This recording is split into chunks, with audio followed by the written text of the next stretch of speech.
আরেকটা প্রজাতি বের হবে, এর নাম ইয়াজুজ আর মাজুজ। নাম শুনেছেন? এই যে এই সূরার মধ্যেই আছে, এই সূরা কাহাফের কথা বললাম না, সূরা কাহাফের পিছনের দিকে আছে ইন্না ইয়াজুজ ওয়া মাজুজ মুফসিদুনা ফিল আরদ। যুলকারনাইন বাদশার কথা পড়বেন, তিনি এই যে দেয়াল নির্মাণ করে দিয়েছিলেন লোহা এবং তামা দিয়ে, মনে আছে, পড়েছেন? আচ্ছা, এই ইয়াজুজ আর মাজুজ যখন বের হবে পৃথিবীর পানি খেয়ে শেষ করে ফেলে দিবে। এরা এত বেশি হিংস্র হবে যে এদের সাথে লড়াই করার মতো ক্ষমতা কোনো মানুষেরই থাকবে না। এমনকি ঈসা আলাইহিস সালামেরও নয়। ঈসা আলাইহিস সালাম তুর পাহাড়ে চলে যাবেন মুসলিমদেরকে নিয়ে, তুর পাহাড়ের ভিতরে মুসলিমরা সেখানে লুকিয়ে থাকবে, পৃথিবীর মেসাকার অবস্থা হয়ে যাবে, পৃথিবীর পানি খেয়ে শেষ করে ফেলে দেবে হিংস্র প্রজাতি। তখন ঈসা আলাইহিস সালাম আল্লাহর কাছে দোয়া করবেন, আল্লাহ এই বিভৎস জাতিকে ধ্বংস করো। আল্লাহ রাব্বুল আলামিন তখন ওই ইয়াজুজ আর মাজুজের এই কাঁধে, ঠিক কাঁধের মাঝখানে একটা ভাইরাস জন্ম দিবেন। কি জন্ম দিবেন? ওই যে বলি না মহামারীর ভাইরাস, অমুক ভাইরাস তমুক ভাইরাস, এই ভাইরাস আরও সামনে আছে বাকি। এখন ওই ভাইরাসে, ওই পোকায়, ওই ব্যাকটেরিয়া বা যেটাই হোক আল্লাহ পাক যাই দিবেন, এতে করে ইয়াজুজ আর মাজুজের পুরো প্রজাতি ধপধপ ধপধপ করে মারা যাবে। মানে এটা ছোঁয়াচে রোগ হবে। কি রোগ হবে? ছোঁয়াচে। ঠিক যেমন আমরা একটু করোনা দেখলাম না, একজন থেকে আরেকজন, একজন থেকে আরেকজন, এরকম জিনিস চলবে আরও বিশ্বে। আর এখনকার নতুন রিসার্চ হচ্ছে ওই সাইবেরিয়া অঞ্চলের যে বরফগুলো আছে না, ওর নিচে এই 1 লাখ বছর, 1.5 লাখ বছর, 2 লাখ বছর আগের ভাইরাসগুলো নতুন করে জায়গা শুরু করেছে। হ্যাঁ, এগুলো বিজ্ঞানীরা বলছেন যে এগুলো আবার কোন দিন জানি পৃথিবীতে আত্মপ্রকাশ করা শুরু হবে। সব কিছুই ঘটবে। বিশ্বটার খুব রহস্য আছে, বিশ্বটার অনেক রহস্য আছে। আল্লাহ পাক এগুলো খেলার ছলে সৃষ্টি করেন নাই, পরীক্ষা। লিয়াবলুয়াকুম আইয়ুকুম আহসানু আমালা, আল্লাহ পাক বলেছেন। এরপরে ইয়াজুজ আর মাজুজের সব প্রজাতি মারা যাবে। নবীজি বলছেন জমিনে কোনো জায়গায় ফাঁকা থাকবে না, সমস্ত জায়গাতেই ওদের দেহ পড়ে থাকবে। আল্লাহু আকবার। এরপরে ঈসা আলাইহিস সালাম আল্লাহকে বলবেন, আল্লাহ জমিনটাকে পবিত্র করে দাও। আল্লাহ পাক কি করবেন জানেন? বড় বড় নখরওয়ালা, বড় বড় নখ আছে, নখ দেখেছেন? বড় বড় নখওয়ালা একটা স্পেশাল প্রজাতির পাখি আল্লাহ পাঠাবেন। কি পাঠাবেন? পাখি। এটা কোন পাখি, কি নাম আমরা জানি না, মহাবিশ্বের কোন জায়গা থেকে আসবে তাও জানি না, পৃথিবীতে আসে কিনা তাও জানি না। আল্লাহ পাঠাবেন আবাবিল, তয়রন আবাবিল। যখন আল্লাহ পাখি পাঠিয়েছিলেন না, ওয়ারসালা আলাইহিম তয়রন আবাবিল। আসলে ওই পাখির নাম কিন্তু আবাবিল না, আবাবিল মানে হচ্ছে ঝাঁকে ঝাঁকে। তো ওই পাখি কি আর দেখা গেছে? ওই রকম করে পাথর কেউ নিক্ষেপ করেছে? আর ঠিক এরকম করে এই এক শ্রেণীর পাখি আল্লাহ পাঠাবেন যাদের নখগুলো খুব বড় বড় হবে, বিশাল বিশাল নখ। এই নখগুলো দিয়ে তারা দেহগুলোকে উঠাবে, উঠিয়ে নিয়ে কোথায় যে ফেলে দেবে আল্লাহ ভালো জানেন। সুবহানাল্লাহ, আল্লাহু আকবার। আল্লাহ পাক বিশ্বে কত কি বাকি রেখেছেন। এরপরে আল্লাহ পাক কি করবেন জানেন? আল্লাহ পাক বৃষ্টি বর্ষণ করবেন। এত বেশি বৃষ্টি হবে, এত বৃষ্টি হবে, জমিন ধুয়ে পরিষ্কার হয়ে যাবে। হাদিসে আসছে জমিন একদম চকচক করবে, জমিটা পরিষ্কার হয়ে চকচক করতে থাকবে। এরপরে কারণ ওই ভাইরাস তো ধুইতে হবে না, ভাইরাসকে ধুয়ে সাফ করতে হবে। তারপরে ঈসা আলাইহিস সালামের সময়ে বলা হচ্ছে, তার সময়ে একটা ডালিম দেখেছেন কিনা? আনার ডালিম। এই ডালিমের যে খোসা হয় না, এই ডালিমের খোসার নিচে একটা পুরো পরিবার আশ্রয় নিতে পারবে। কি বুঝলেন? এত বড় বড় ফল হবে, এত বরকত হবে জমিনের মধ্যে। কখন বরকত হয়? যখন একটা জনপদের অধিবাসীরা আল্লাহর সামনে আত্মসমর্পণ করে, তখন আল্লাহ বরকত দেন। আমরা কি আত্মসমর্পণ করছি? এই জন্যই তো অর্থনৈতিক মন্দা চলছে। এমনি নাকি? সুদ খাচ্ছেন, দিব্যি ঘুষ খাচ্ছেন, দুর্নীতি করছেন, জেনা করছেন, মানুষের সম্পদ আত্মসাৎ করছেন, মাপে কম দিচ্ছেন, আবার নামাজও পড়ছেন, মাশাআল্লাহ। তো বরকত কোত্থেকে আসবে? তো বরকত কখন আসে? যখন একটা কম আল্লাহর সামনে সম্পূর্ণ আত্মসমর্পণ করে। একটা ডালিম হবে, এটা রূপকথা নয়, এগুলা গান গল্প বলছি না। এই প্রতিটা কথা আল্লাহ পাকের ওহী থেকে আসছে, এর একটা কথা মিথ্যা হবে না ইনশাআল্লাহ তাআলা। বিশ্ববাসীরা দেখবে একটা ডালিমের নিচে একটা পরিবার আশ্রয় নিতে পারবে। এত স্পেসিফিকলি বলা হয়েছে হাদিসগুলোতে। নবী সাল্লাল্লাহু আলাইহি ওয়াসাল্লাম বলেছেন যে 10 জন ঘোড়সাওয়ার, কয়জন ঘোড়সাওয়ার? 10 জন ঘোড়সাওয়ার বের হবে ইমাম মাহদীর সময়, যারা খোঁজ নিতে যাবে যে দেখি দাজ্জাল বের হয়েছে কিনা। ঘোড়ায় করে খোঁজ নিতে যাবে, দেখি দাজ্জাল বের হয়েছে কিনা। ওই 10, নবীজি বলছেন আমি ওই 10 জনের নামও জানি, ওদের বাবার নামও জানি। সুবহানাল্লাহ, এত স্পেসিফিক জ্ঞান দেওয়া হয়েছে আল্লাহর পক্ষ থেকে নবী সাল্লাল্লাহু আলাইহি ওয়াসাল্লামকে। তার হাদিস থেকে বলছি, ডালিমের নিচে পরিবার আশ্রয় নিতে পারে। তো অনেকে হয়তো হাসবে, কি বলে একটু উল্টা পাল্টা কথা, তাই না? নাস্তিকরা মনে করতে পারে যে হাসবে, আরে হাহারি এক দিয়ে রেখে দেবে। এখন মানুষ ফেসবুকের মতো চিন্তা করে, ফেসবুকের মতো হাসে, ফেসবুকের মতো কাঁদে, মানুষ এখন রোবটিক হয়ে গেছে, ঠিক আছে। আচ্ছা, তো এরপর কি? এরপরে বরকতের এই সময়টা শেষ হয়ে যাবে কখন? যখন মানুষ আবার সেই জেনা, পাপ, শিরিক, কুফর এগুলোতে লিপ্ত হবে। আল্লাহ রাসূল বলছেন এমন একটা মানুষও বাকি থাকবে না, একটা মানুষও না যে খালি লা ইলাহা ইল্লাল্লাহ কালিমাটা পড়তে জানে, এমন একটা মানুষও বাকি থাকবে না। বলেন না, ওরা হবে এই পৃথিবীর সবচেয়ে নিকৃষ্ট মানুষ। ওদের চেয়ে নিকৃষ্ট কোনো মানুষ এই পৃথিবীতে হবে। এখনো কি এরকম সময় আসে নাই? এখন কি লা ইলাহা ইল্লাল্লাহ আছে না? পূর্ণাঙ্গ প্রয়োগটা নাই, কিন্তু কালিমা তো আছে কি না? তখন নবীজি বলছেন এমন একটা যুগ আসবে যে লা ইলাহা ইল্লাল্লাহ বলার মতো একটা মানুষ খুঁজে পাওয়া যাবে না। আর মানুষ রাস্তাঘাটে কুকুরের মতো জেনা করবে।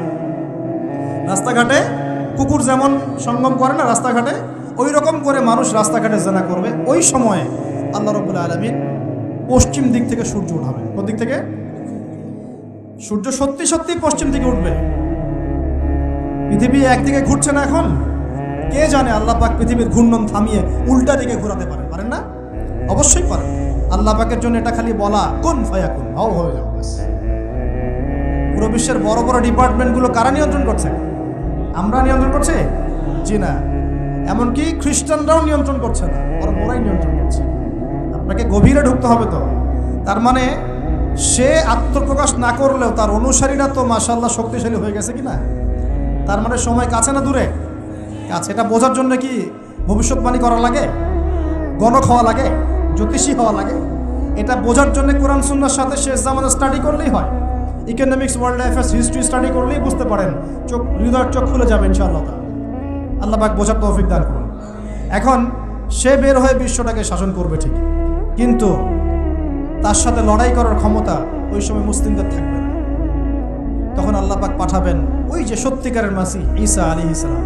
তাকে পাঠাবেন, তিনি নামবেন সিরিয়ায়। কোন দেশে? সিরিয়ার দামেস্কে তিনি নামবেন। দুজন ফেরেশতার কাঁধে ভর দিয়ে, তখন তার চুলগুলো দিয়ে টপ টপ করে মুক্তার মতো পানি ঝরতে থাকবে, এমনটা হাদিসে বলা হয়েছে। সুবহানাল্লাহ। এত স্পেসিফিকলি হাদিসে বলা হয়েছে এটা হবে, এইটা হবে, ওইটা হবে, একদম স্পেসিফিকলি। তারপরে ঈসা আলাইহিস সালাম তিনি যখন ওই মুসলিমদেরকে পেয়ে যাবেন, তাকে ইমামতি করতে বলা হবে। ঈসা আলাইহিস সালাম বলবেন, না, আমি ইমামতি করতে পারবো। ইমামতি এই উম্মতের জন্যই করা হয়েছে। বলেন সুবহানাল্লাহ।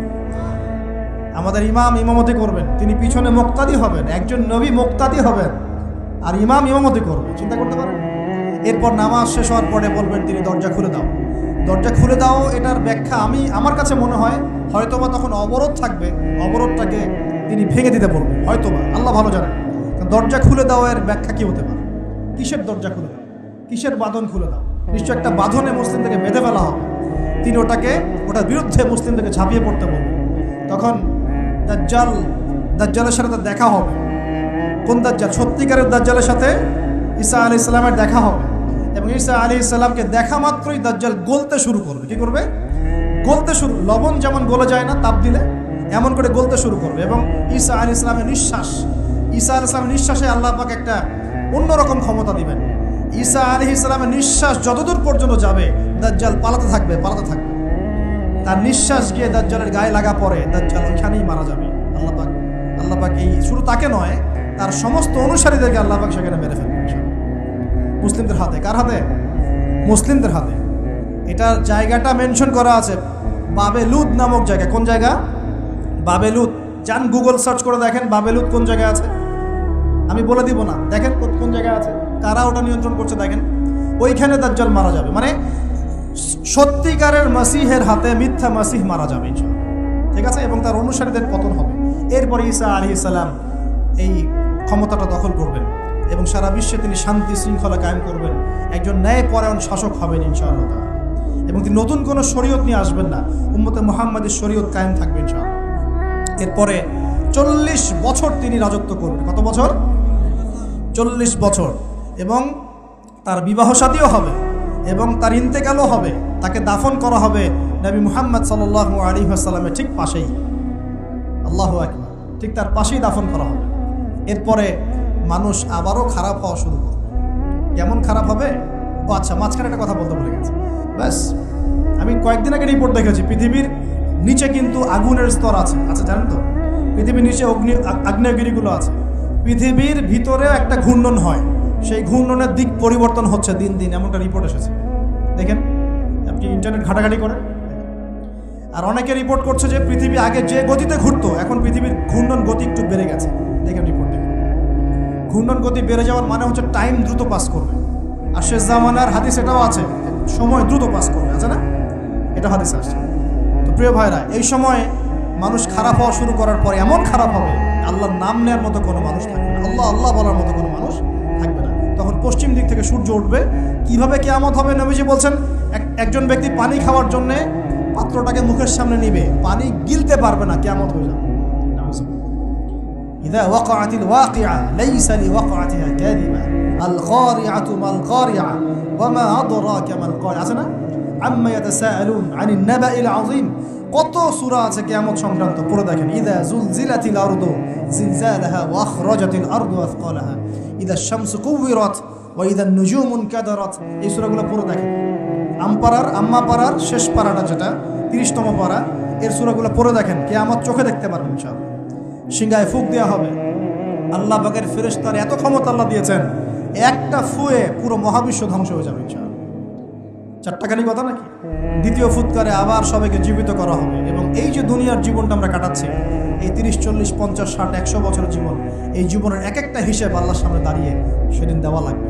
অতএব এই দুনিয়ার জীবনটাতে প্রস্তুতি গ্রহণ করি, 5 ওয়াক্ত নামাজ পড়ি, যাকাত দেই, কালিমা বোঝার চেষ্টা করি, আল্লাহ তাওহীদ শিখি, জানি, বুঝি, নবীর সুন্নত অনুযায়ী আমল করি, হালাল খাই, পরিবার করি, মানুষকে সৎ কাজে দাওয়াত দেই, অসৎ কাজে নিষেধ করি, ইসলামকে আল্লাহর জমিনে প্রতিষ্ঠা করার চেষ্টা করি। আল্লাহ পাক যা দিয়েছেন, জানমাল, সময়, শ্রম, আল্লাহ পাক যা দিয়েছেন, ক্ষমতা, প্রতিপত্তি, সম্পদ, এগুলোকে আল্লাহর দিনের জন্য ব্যয় করি।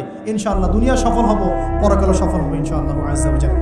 আল্লাহ পাক আমাদের সবাইকে সমকালীন ফিতনাগুলো সম্পর্কে সচেতন থাকার তৌফিক দান করুন, এবং এই রমজান, আসন্ন রমজানে পরিপূর্ণরূপে ইবাদত করার তৌফিক দান করুন, এবং এই ইবাদত এবং শিক্ষাগুলোকে সারা বছর ধরে রাখার তৌফিক দান করুন, এবং জামানা সম্পর্কে সচেতন থেকে আগামী দিনে যা হবে সেভাবে